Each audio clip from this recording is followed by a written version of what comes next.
Hey, what's going on? It's Stokely from Sauce on the Lay. Y'all can keep my company while I'm driving, talking to myself. I like to hear my own voice. That's very shallow, and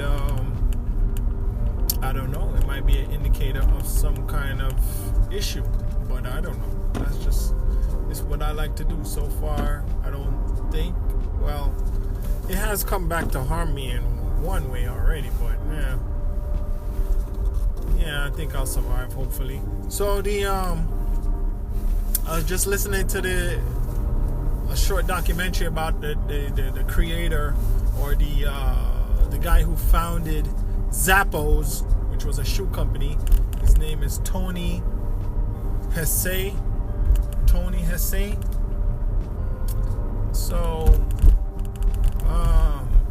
he supposedly he died from a fire in his apartment in Connecticut, and from what I'm hearing, he was experimenting with inhaling nitrogen in order to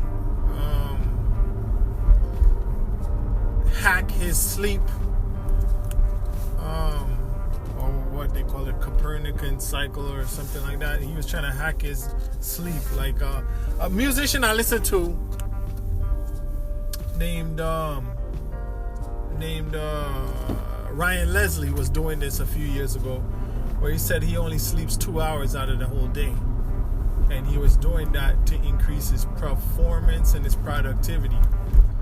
Now, we talk about sleep, mental health, depression, hormones, and taking care of your body, and we already understand that you can't deprive yourself of sleep, because that's when your brain refreshes.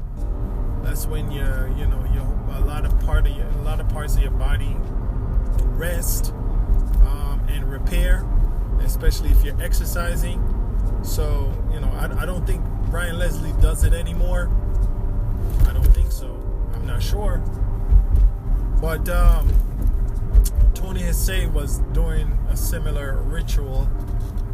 But apparently people are saying that he suffered depression due to the isolation during COVID-19, because he couldn't get to see his friends and hang out and party as before. Additionally, he was about 48 years old, and his compatriots and his contemporaries had formed their families, and of course, when you form your family, you gotta basically isolate from everybody. So he wasn't able to access and be around them and have fun with them as much as he previously was able to do. So supposedly it's loneliness, and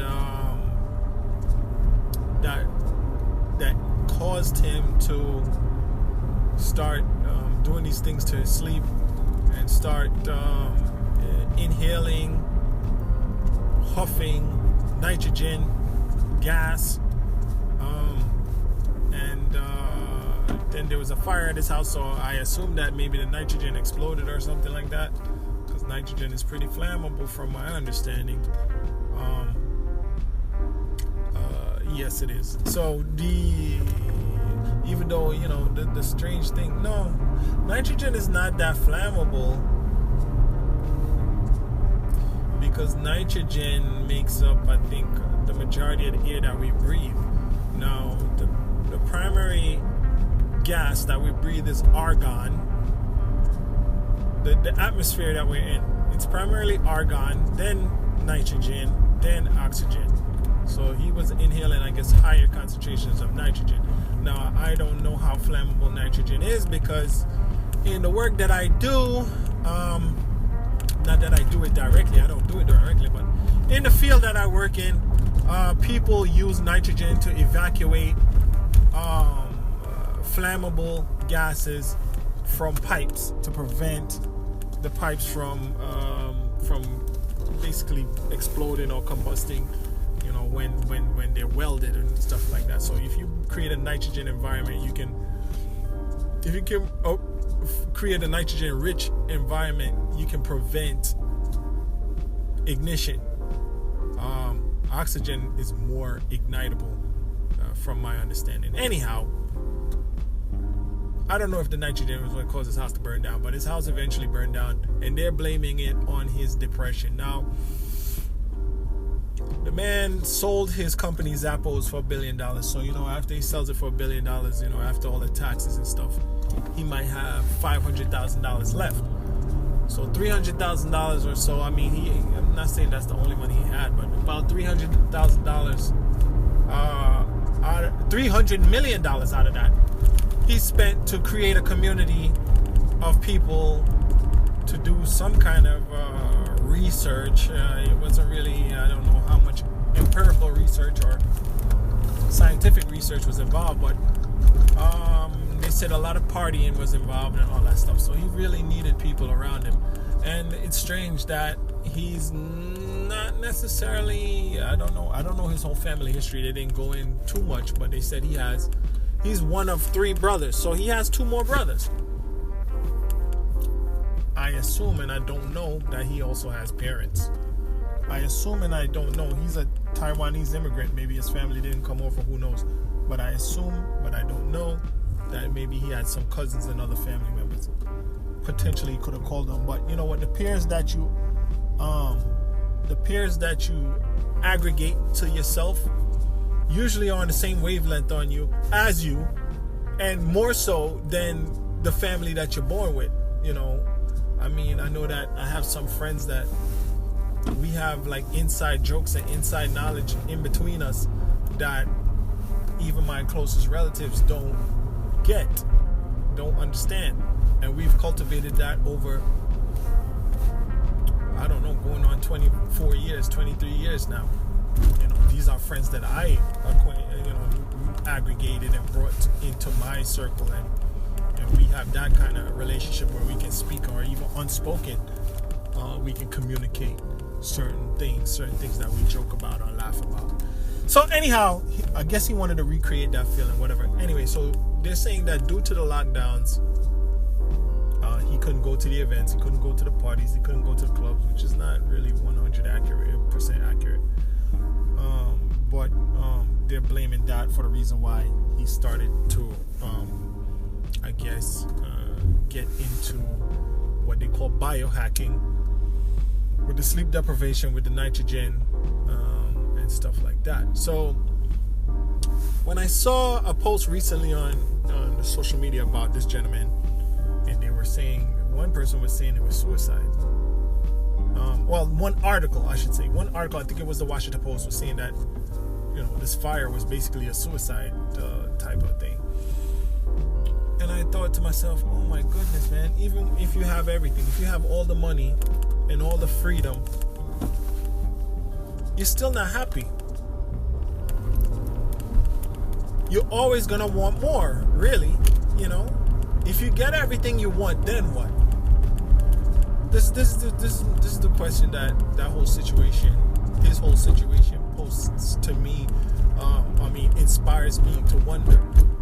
Now, we all want a whole bunch of stuff, and it never ends, because when you're a little kid, you wanted something. Then when you're a teenager, you wanted something else. Then when you're a 20-something-year-old, you want something else. When you're 30-something-year-olds, you want something else. Every day you want something. Every day you want some food. Every day you want some water. Every day you want some clothes to wear. Every day you want somewhere to go. Every day you want some entertainment. Every day you want more. The human mind is so creative and so dynamic that, we always want more. Well, of course, it's probably a survival mechanism, but and it's healthy to learn new things and see new places and learn new ideas and do new math problems and solve new problems and stuff like that. That's why I think it's fulfilling when people find art fulfilling and repair work fulfilling and music production fulfilling and things like that, and whatever. So if you get everything you want, that might be a terrible situation for you. It might not make you happy. Kelly Clarkson, I think it's Kelly Clarkson, has a song called "It's the Climb," and I don't I mean, it reminds me of the word climax, because climax is when you reach the peak, when you're at the top, when you get what you want. Climax is when you get what you want.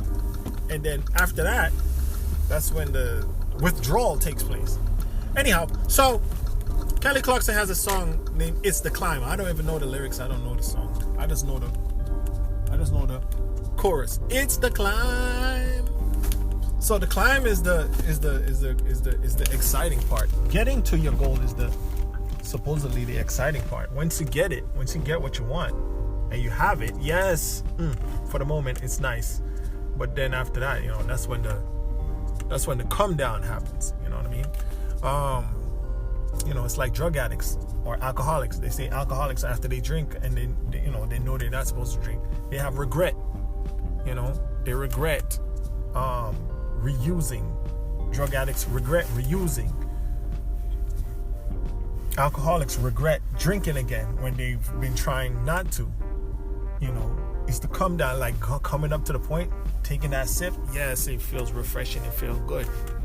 But after that, coming down from it, it's like then you realize, oh, why did I do that? Why did I do that? Why did I do that? You know what I mean? So it seems like the same phenomena even applies to wealth and freedom. I want to go in further on that, but hey, on my opinion, it's all opinion. I want to go in further on that, on my opinion, but I don't think it's probably the most smartest thing to speak on. Anyhow, but this is cool. It's not cool. It's interesting that happiness is temporary. Happiness is a temporal thing. Happy is not a constant. Happy is not a long-lasting, forever type thing. You really, I was telling that to my son that, you can't be happy all the time. Sometimes you're going to be down. Sometimes you're going to be in the middle. And then sometimes you're going to be up. Most times you're going to be right in the middle. Hopefully, most times you're going to be right in the middle. And then up some. And then hopefully down only minimally. We want to minimize the down, that's all I got to say. This guy, Tony Hsieh, he reached the climax, sold his company for $1 billion. Doing pretty good, you would think. And then after that, it's after that, he had a good run after that, doing pretty good. But then, the whole pandemic kind of took him out of his social space. And, we're social animals. We like to associate and hang out with our friends and do all that stuff. But he wasn't able to do that anymore. And allegedly, that's the motivation, they say, why he committed suicide. That they're speculating that he committed suicide. So, don't be too anxious for anything. Once you get it, you might not even want it. You might not even like it. It might not be even what you thought it was. That's why it's very careful. You gotta select things very carefully and be very careful on what you're pursuing. Also, even acting impulsively.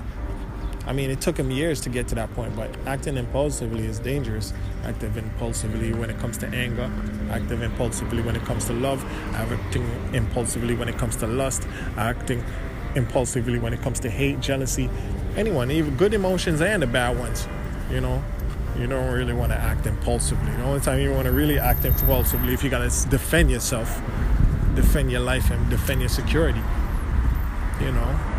Whether it's financial, physical, otherwise, if you're under attack, you got to defend yourself immediately. So, but in situations that aren't immediate, in my opinion, or doesn't require immediate reaction, then you can probably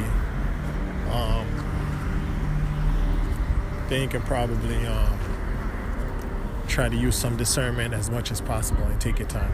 Thanks for listening.